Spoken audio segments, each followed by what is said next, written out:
છેલ્લા કેટલાય સમયથી સોશિયલ મીડિયામાં રાજકારણનો ખૂબ ઉગ્ર માહોલ છે। એવા સમયમાં એક ચહેરો આપણી સામે છેલ્લા કેટલાય સમયથી વાયરલ થઈ રહ્યો છે।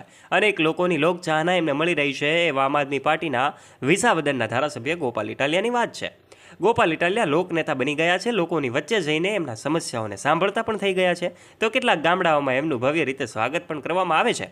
તો પછી શું છે હકીકત? હવે આ બેલા મુદ્દેનું રાજકારણ થયું છે એવી વાતો સામે આવી રહી છે।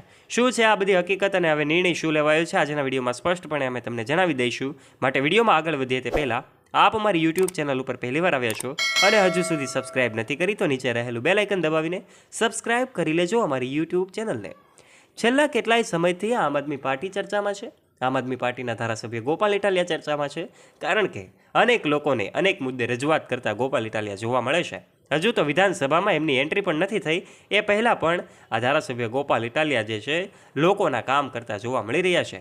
ચારે તરફ જ્યાં જુઓ ત્યાં એમને લોકચાહના ખૂબ મળી રહી છે, લોકોનો પ્રેમ એમને ખૂબ મળી રહ્યો છે અને એના પરથી લોકો પણ એવું કહી રહ્યા છે કે હવે તો આ ગોપાલ ઇટાલિયા અમારા માટે સાચા અને લાયક નેતા હોય એવું લાગી રહ્યું છે।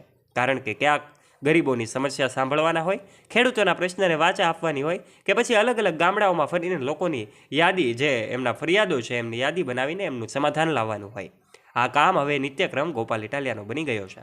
પણ દોસ્તો, સમસ્યા ત્યારે ઊભી થઈ કે જ્યારે વિસાવદર નજીક આવેલા ભેસાણના નજીક ગામડાના એક મહિલા દ્વારા એમને રજૂઆત કરવામાં આવી। આ બેલા મુદ્દેની રજૂઆત હતી। એમના ઘરની સામે બેલા ખડકી દેવામાં આવ્યા હતા। આ ગોપાલ ઇટાલિયાને જાણ થતાની સાથે જ એમણે કહ્યું કે બેલા હટાવવા મુદ્દે આપણે કોઈને પૂછવું ન જોઈએ, આપણે બેલા હટાવી દેવા જોઈએ। અને એમણે કટાક્ષ સાથે એવું પણ કહ્યું, જેનામાં હિંમત હોય મને ફાંસીએ ચડાવી દે। આવા શબ્દો કહેતાની સાથે જ એમણે બેલા એમના કાર્યકર્તાઓ અને ગ્રામજનો સાથે હટાવી તો દીધા, પરંતુ એ જ દિવસે સાંજે ઘટના એવી બની કે તેમના ગ્રામજનોમાં કેટલાક એક પાર્ટીના લોકો દ્વારા એમણે આ બેલાને ફરી ખડકી દેવામાં આવ્યા અને પછી રાજકારણમાં બેલાવાળી થઈ।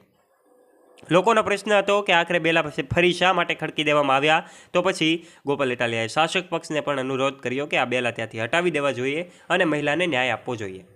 વાત ત્યારે ઉગ્ર બની કે જ્યારે બીજા દિવસે આમ એમની પાર્ટીના એક નેતા જ્યારે પહોંચ્યા અને એમણે બેલા હટાવવા પ્રયત્ન કર્યો તો પછી ત્યાં તો કડક પોલીસ બંદોબસ્ત હતો। તો પછી હવે ન્યાય કોણ કરશે એ વાત જાણવી રહી। તો દોસ્તો, હવે તમને જણાવી દઈએ, અગત્યનો અને મહત્વનો નિર્ણય એ આવવાનો છે કે તારીખ 6 ઓગસ્ટના રોજ કોર્ટ દ્વારા સુનાવણી હાથ ધરવામાં આવી શકે છે। આ સમાચાર અત્યાર સુધીના સૌથી મહત્વના અને મોટા સમાચાર છે। ત્યારે સૌ લોકોની નજર 6 ઓગસ્ટના રોજ છે।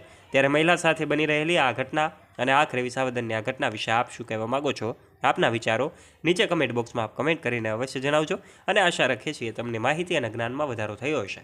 જો વિડીયો ગમ્યો હોય તો વિડીયોને લાઇક કરજો, તમારા ફ્રેન્ડ્સ સાથે શેર કરજો તથા આવા રસપ્રદ વિડીયોઝ માટે સબસ્ક્રાઇબ કરજો અમારી યુટ્યુબ ચેનલને। ધન્યવાદ।